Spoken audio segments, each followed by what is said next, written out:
wabarakatuh. Kebahagiaan yang tak terhingga ketika saya berjumpa lagi dengan Bapak dan Ibu peserta pelatihan kepemimpinan pengawas yang hebat dan luar biasa. Kali ini, mari kita bersama-sama mendalami mata pelatihan perencanaan kegiatan pelayanan publik.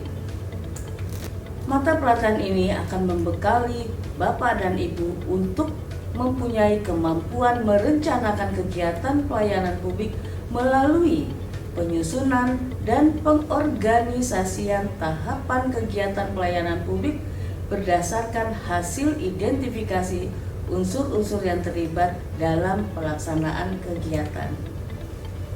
Hasil belajar setelah mengikuti mata pelatihan perencanaan kegiatan pelayanan publik, Bapak dan Ibu diharapkan mampu merencanakan kegiatan pelayanan publik dengan mengidentifikasi unsur-unsur yang terlibat dan tahapan tim pelaksanaan kegiatan pelayanan publik.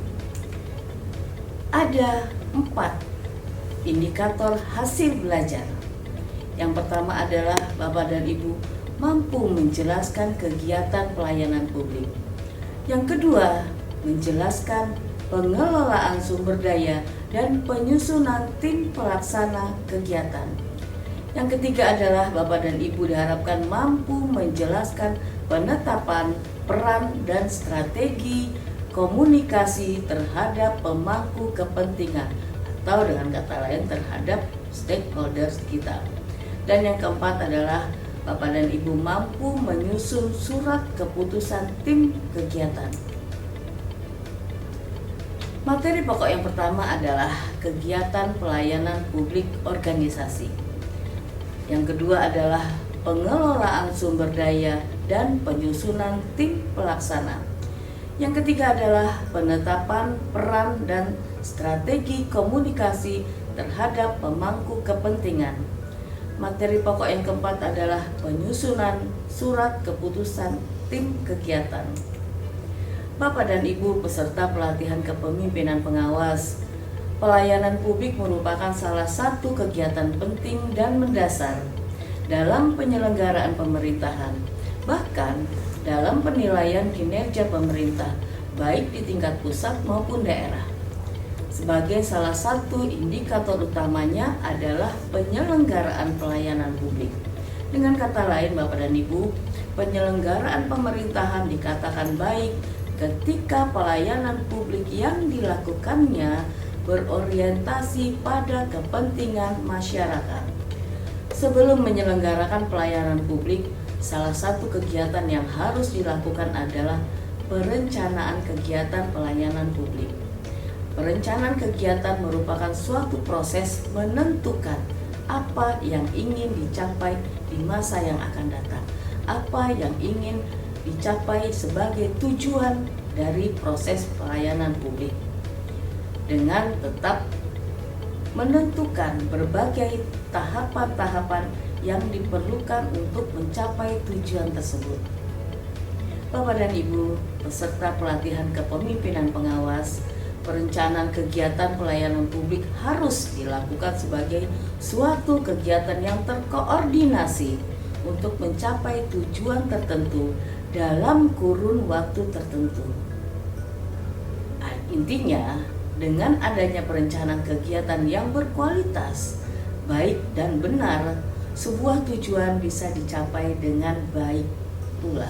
Pejabat pengawas memiliki peranan penting dalam mewujudkan pelayanan publik yang berkualitas di setiap unit kerja di mana Bapak dan Ibu berkarya. Dalam kegiatan pelayanan publik dimaksud, pejabat pengawas memiliki peran memastikan bahwa pelayanan publik dilaksanakan dengan kualitas yang baik. Perencanaan pelayanan publik merupakan proses penentuan tentang apa, mengapa sesuatu dilakukan, termasuk jadwal, sumber daya yang dibutuhkan seperti apa. Sumber daya bisa berupa dana, tempat, sarana dan prasarana, lalu ada standar-standar yang diperlukan, serta bagaimana maklumat dari pelayanan tersebut. Perencanaan juga berfungsi untuk mencapai efektivitas dan efisiensi dalam kegiatan organisasi. Dengan begitu, maka dapat dilakukan upaya mengidentifikasi berbagai hambatan, melakukan koreksi terhadap penyimpangan sesegera mungkin, sehingga organisasi dapat dikendalikan dengan baik. Bapak dan Ibu, secara konseptual, perencanaan dapat dikatakan sebagai suatu alat bantu untuk memutuskan apa yang harus kita lakukan di masa yang akan datang. Jadi, seseorang yang mempunyai rencana, dia harus memiliki alat bantu. Rencana kerja adalah serangkaian proses sistemik yang ditampilkan dalam bentuk aktivitas kegiatan yang dapat membantu Bapak dan Ibu beserta tim untuk mencapai tujuan yang telah ditetapkan. Di dalam pekerjaan, rencana kerja akan membantu Bapak dan Ibu mengerjakan tugas dan mencapai target kerja dengan secara teratur, secara sistematis, dan terstruktur. Dalam rencana kerja, Bapak dan Ibu akan membagi proses-proses menjadi tugas-tugas kecil yang ringan, sekaligus memberikan gambaran mengenai apa yang akan dicapai, apa saja yang dibutuhkan untuk membantu mencapainya.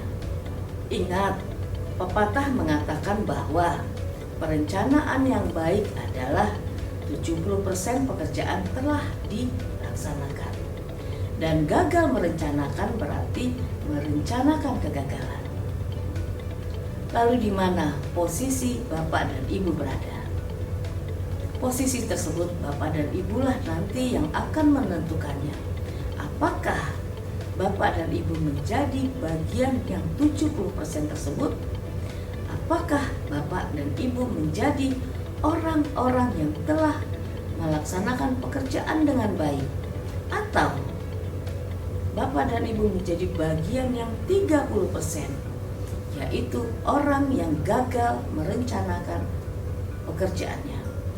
Bersama saya, Siti Aminah, mari menembus batas di atas 70% dengan tekad dan komitmen Bapak dan Ibu beserta pelatihan kepemimpinan pengawas yang hebat dan luar biasa sebagai seorang pejabat pengawas yang handal dalam kelas virtual Learning Management System Pusdiklat Kementerian Riset dan Teknologi Badan Riset Inovasi Nasional. Assalamualaikum warahmatullahi wabarakatuh.